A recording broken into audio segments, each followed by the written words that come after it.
Num país acostumado a importar tecnologia, ideias e até esperança, um homem ousou pensar diferente. Enquanto muitos acreditavam que um carro brasileiro era uma utopia, ele acreditava que era apenas uma questão de trabalho e coragem. João Augusto Conrado do Amaral Gurgel não queria apenas fabricar automóveis.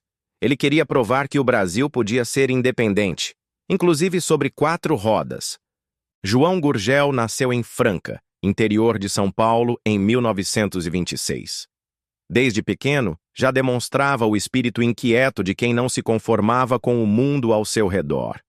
Criava brinquedos, desmontava rádios, reinventava triciclos e provocava a vizinhança com suas invenções. Seu primeiro carro, ainda criança, foi montado com peças de bicicletas doadas por amigos. Ali nascia, sem que ninguém soubesse, o futuro da indústria nacional. Anos depois, formou-se engenheiro mecânico elétrico pela Escola Politécnica da USP. Seu trabalho de conclusão de curso foi, vejam só, um carro. Em vez do guindaste pedido pelo professor, Gurgel apresentou o Tião, um projeto de automóvel genuinamente brasileiro. Foi repreendido, mas nunca recuou. Aquilo não era um desafio escolar. Era o início de uma missão de vida. Nos Estados Unidos, estagiou na General Motors, onde teve contato com o que havia de mais moderno na indústria automobilística. Suas ideias renderam prêmios, respeito e propostas de carreira. Mas ele tinha algo maior em mente: voltar ao Brasil e construir aqui o que ninguém acreditava ser possível, uma montadora totalmente nacional, com tecnologia própria. Já nos anos 60 e 70, Gurgel começou a desenvolver veículos elétricos, off-roads e utilitários leves, que chamaram a atenção não apenas do público, mas de todo o setor. O nome Gurgel passou a circular nas feiras, nos jornais e nas ruas do Brasil. Suas criações, como o Chavante e o Itaipu, mostravam que era possível fazer diferente. Mas seu grande marco viria em 1988, com o lançamento do BR-800, o primeiro carro 100% brasileiro. Motor, chassi, carroceria, tudo era nacional. Pequeno, econômico e engenhoso, o BR-800 representava o ápice da visão de Gurgel. E, ao mesmo tempo, o começo de sua batalha mais difícil contra a falta de apoio do governo e o boicote das gigantes estrangeiras. João Gurgel não era apenas um empresário. Era um patriota obstinado. Enfrentou críticas, perdeu apoios, mas nunca abandonou seu sonho. Suas decisões não agradavam a todos, e seu jeito firme de falar verdades incomodava. Ainda assim, ele preferia incomodar, tentando mudar o país a se acomodar em silêncio. Esta é a história de um brasileiro de fibra, de um visionário que apostou tudo no Brasil e que, apesar dos tombos, deixou um legado que resiste nas ruas, na memória e na inspiração de quem ainda acredita na força da inovação nacional. João Gurgel não queria ser lembrado como um sonhador, queria ser lembrado como alguém que fez. João Augusto Conrado do Amaral Gurgel nasceu no dia 26 de março de 1926, na cidade de Franca, interior de São Paulo. Era o primogênito de uma família tradicional, filho de Romeu Amaral, um advogado respeitado, ex-militar e agente fiscal, e de Maria Escolástica, conhecida como Colaca, uma dedicada dona de casa. A casa onde nasceu era simples, mas cheia de vida, com quintal frutífero, galinheiro e espaço para a imaginação de uma criança curiosa florescer. Desde muito cedo, Gurgel mostrou que não era como as outras crianças. Em vez de brincar apenas com os brinquedos, ele queria entender como eles funcionavam. E melhor, como poderiam ser melhorados. Um de seus primeiros feitos foi transformar triciclos em bicicletas e revendê-los para os colegas. Em troca, aceitava rodas usadas. Com elas, construiu seu primeiro carrinho artesanal. O empreendedor já se manifestava em forma de brincadeira. Com 5 anos de idade, realizou seu primeiro experimento elétrico. Convenceu o irmão mais novo a ajudá-lo a instalar uma lâmpada no galinheiro da família, para que as galinhas jantissem com luz. Quando ligou os fios improvisados à tomada da cozinha, uma explosão assustou a todos e deu um choque memorável no irmão. Mas ali já havia algo claro. João queria inventar, queria melhorar o mundo à sua volta. O pequeno João frequentava com frequência a marcenaria do Sr. Foster, vizinho e artesão. Fascinado pelas ferramentas e pelo processo de criação, Gurgel pouco se interessava pelos brinquedos prontos. Preferia entender como eram feitos. Foster notou o interesse do garoto e passou a incentivá-lo. Foi ali que o gosto por construir, montar e experimentar se consolidou de vez. Sua imaginação era turbinada também por outra grande influência: os gibis e as matinês de cinema, especialmente os episódios de Flash Gordon. Quando era castigado e impedido de ir ao cinema, Gurgel contratava seu amigo Zezinho para ir assistir no lugar dele e depois contar a história em detalhes. Chegou até a montar um varal com roldanas entre os quintais da vizinhança para contrabandear revistas em quadrinhos até sua casa. Na época da Revolução Constitucionalista de 1932, João teve seu primeiro contato com a lógica de mercado e extração de recursos. Ao ouvir pelo rádio que o exército precisava de mica, um mineral isolante, correu com o amigo para cavar um barranco. Quando o método manual se mostrou ineficaz, tentou fabricar dinamite com ingredientes comprados na farmácia. A tentativa foi interrompida pelo alerta do farmacêutico ao seu pai. Era apenas o começo da ousadia. Sua criatividade quase causou um apagão na cidade. Ao tentar conectar seu rádio caseiro às linhas telefônicas da rua, na esperança de captar estações de São Paulo, causou curto nos cabos, deixando os telefones mudos por dias. Mais uma bronca. Mais uma lição. Mas João não parava. O espírito inovador, mesmo com tropeços, sempre voltava com força total. Quando a família se mudou para Araraquara e depois para a capital, Gurgel já carregava dentro de si o perfil que o acompanharia pela vida: obstinado, questionador, criativo e empreendedor.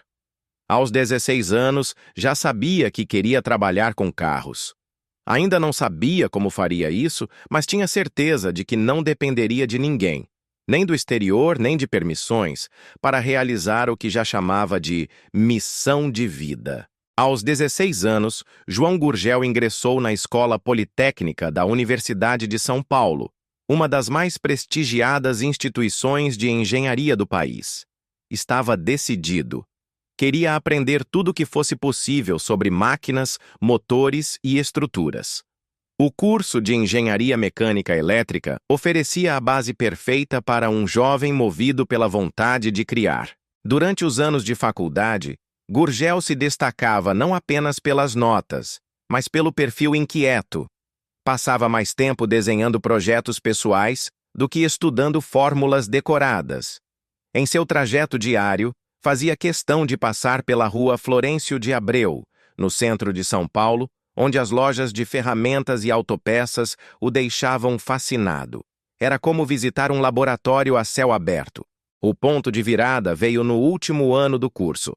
A exigência para o trabalho de conclusão era simples. Cada aluno deveria projetar um guindaste de coluna, mas Gurgel decidiu surpreender. Em vez do que era pedido, levou para a sala de aula o projeto completo de um automóvel popular. Um carro genuinamente brasileiro, pensado para as ruas do país. O nome era simbólico e carismático: Tião. A reação do professor foi imediata. Isso não é um guindaste. Você será reprovado se não entregar o que pedimos, disse. Gurgel, com a serenidade de quem já esperava essa resposta, apenas sorriu. Naquela noite, sem dormir, desenhou o projeto do guindaste a contragosto, só para garantir o diploma. Mas o que ficou marcado foi outra coisa. O sonho de criar um carro nacional agora era projeto de vida. Diplomado, João logo conseguiu seu primeiro emprego na Cobrasma, uma empresa de locomotivas e material ferroviário. Lá, impressionou os colegas ao identificar uma falha estrutural em motores importados que todos pensavam ser um defeito no girabrequim. Sua análise técnica apontou um erro no bloco do motor, algo que ninguém havia percebido. Foi ouvido com desconfiança, mas acabou provando estar certo. Pouco depois, recebeu uma bolsa para estagiar nos Estados Unidos, na General Motors. Trabalhou em duas divisões da empresa, GMC Truck e Buick Motor Division, e mergulhou na tecnologia automobilística de ponta. Criava sugestões de melhorias constantemente, recebendo prêmios e dinheiro por suas ideias. Morava com uma família americana e foi tratado como um verdadeiro membro da casa. Apesar do reconhecimento, Gurgel nunca cogitou ficar por lá. Sabia que estava ali para aprender e voltar. Sua missão não era enriquecer em uma multinacional, mas transformar seu país. Com as economias que fez, comprou um conversível, realizou o sonho juvenil de dirigir de capota abaixada e quase congelou durante um passeio de inverno. A lembrança virou piada, mas reafirmou seu desejo: voltar para casa e construir algo grande. Quando voltou ao Brasil, Gurgel trouxe mais do que conhecimentos técnicos. Trouxe uma visão clara. O Brasil não precisava copiar ninguém. Podia criar sua própria indústria automobilística. Ele mesmo faria isso. Seu sonho, agora mais maduro, tinha nome, forma e propósito. Não era mais uma ideia no papel. Era um plano, um compromisso com o país. Ao retornar dos Estados Unidos, Gurgel passou por grandes montadoras no Brasil, como General Motors e Ford. Em ambas, teve papel importante na nacionalização de caminhões, substituindo peças importadas por versões produzidas no país. Mas, embora suas ideias fossem inovadoras, muitas vezes não eram levadas a sério. A cultura das multinacionais era clara. O Brasil deveria montar, não criar. Certa vez na Ford, Gurgel mostrou aos diretores um protótipo feito a partir do chassi de uma picape. Com pouco investimento podemos fabricar automóveis aqui, disse. A resposta foi direta e humilhante. O brasileiro não tem renda para comprar carros. A Ford jamais produzirá automóveis neste país. Aquilo foi a gota d'água. Gurgel entendeu que se queria mudar algo, teria que ser por conta própria. Em 1969, nasceu oficialmente a Gurgel Motores, a primeira montadora brasileira a projetar e construir veículos com tecnologia 100% nacional. Começou pequena, em Rio Claro, SP, mas com uma ambição enorme: criar um automóvel genuinamente brasileiro, feito para as condições do país e sem depender de peças ou patentes estrangeiras. O primeiro sucesso veio com o Ipanema, um carro de aparência esportiva, que usava a estrutura de fibra de vidro e mecânica Volkswagen. Em seguida, vieram os Chavantes, veículos utilitários, leves e robustos, ideais para terrenos difíceis e áreas rurais. Eram populares entre fazendeiros, empresas e até forças armadas. A ideia era simples: criar carros duros na queda, resistentes como o Brasil precisava. A inovação estava em todo lugar. Gurgel desenvolveu o sistema Plastel, que unia fibra de vidro à estrutura metálica, criando uma carroceria leve e resistente à corrosão. Também projetou suspensões e chassis próprios. Suas criações eram modestas, mas engenhosas, pensadas para a realidade das estradas brasileiras e não para impressionar estrangeiros. Nos anos 1970 e 1980, os modelos Gurgel se espalharam pelo país. O XI12, o XF, um carro urbano compacto, e o Motomachine, um carro elétrico para curta distância, mostravam a diversidade de ideias.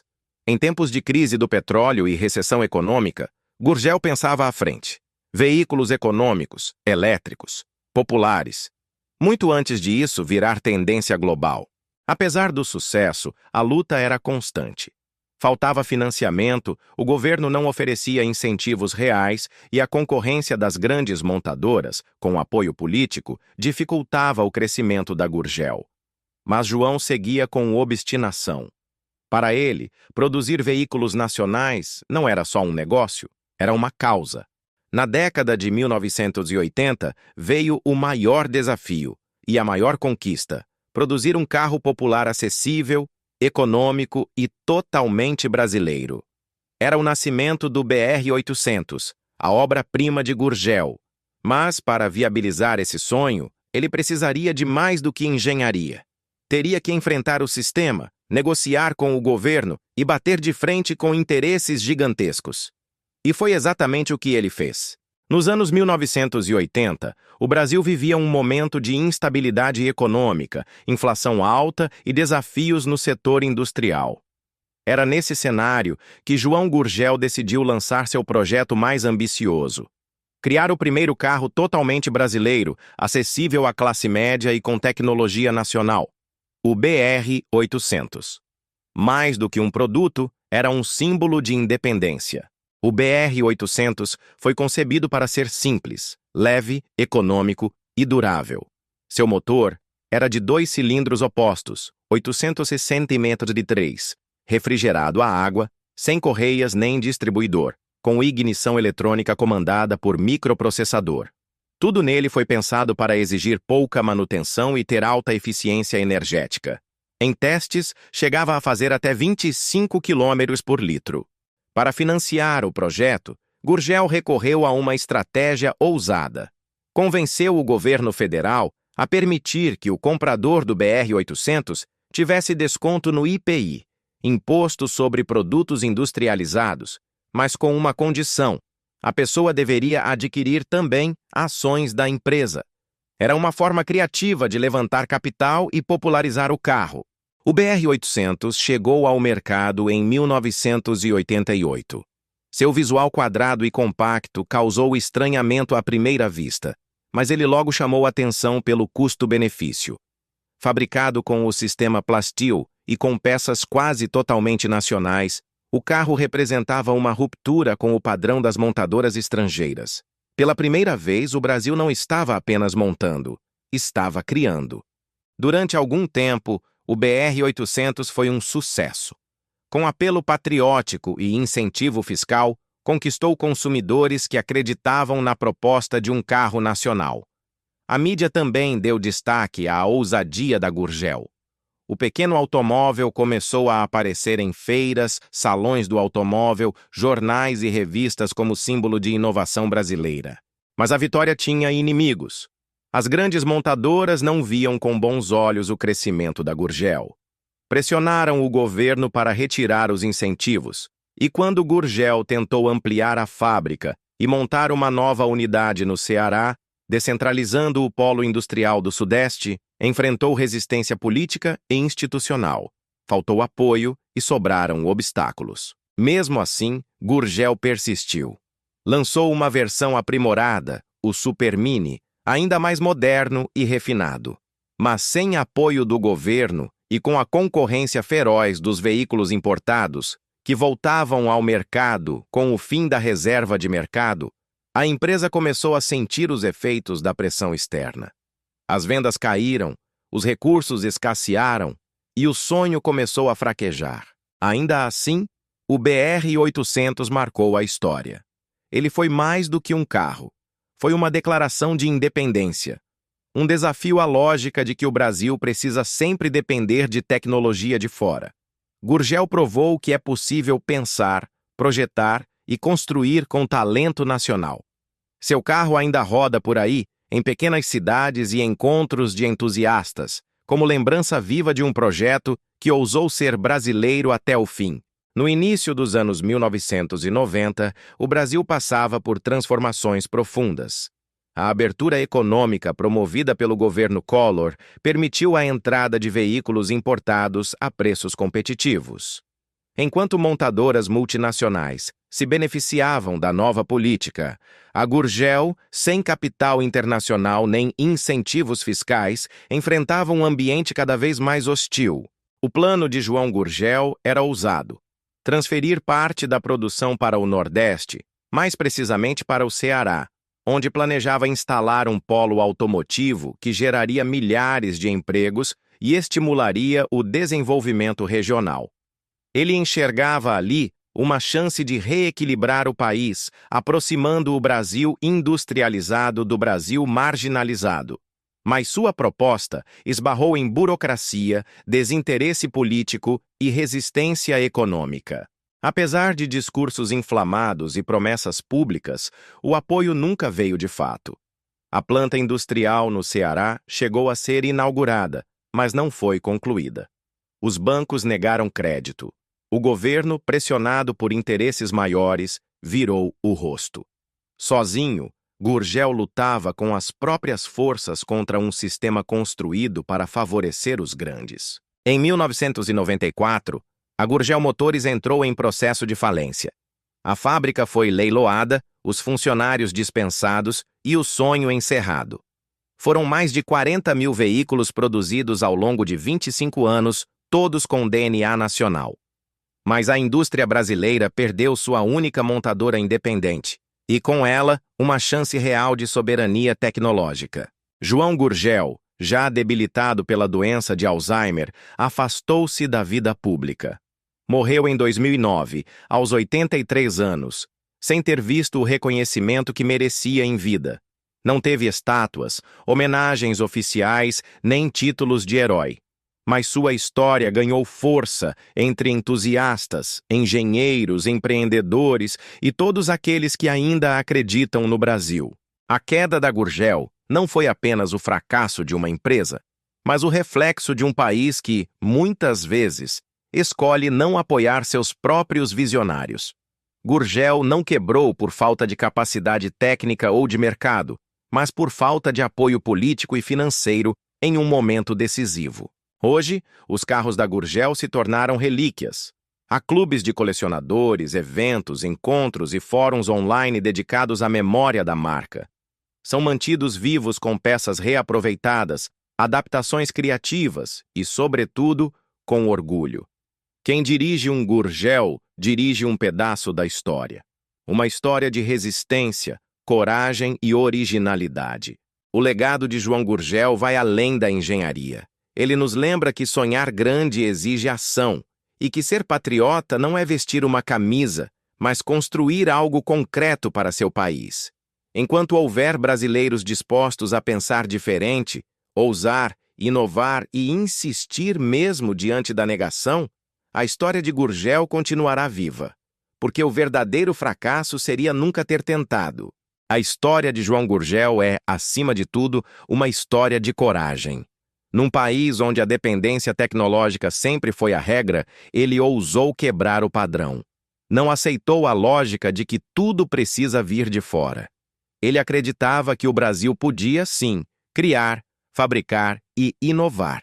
E foi isso que ele fez, com fibra, determinação e uma visão de futuro que poucos tiveram.